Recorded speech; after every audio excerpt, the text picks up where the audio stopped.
Hi guys, good morning for today's video. So karon na ako diri sa bodega guys.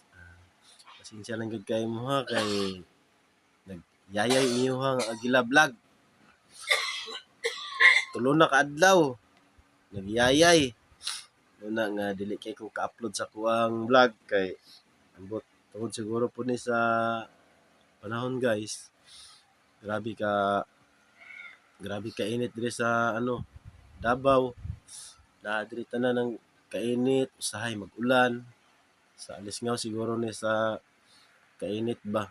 Kaya mo kalit og ulan ana makuha nato mo po siguro na number one nga magkasakit ta. So pasensya na gyud kayo mo no sa akong mga followers, sa akong mga viewers. Karon na gyud ko balik yung Agila Vlog ug kanang upload.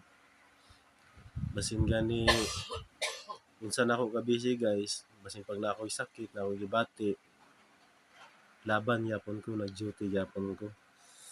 Siyempre, naman tayo amo good.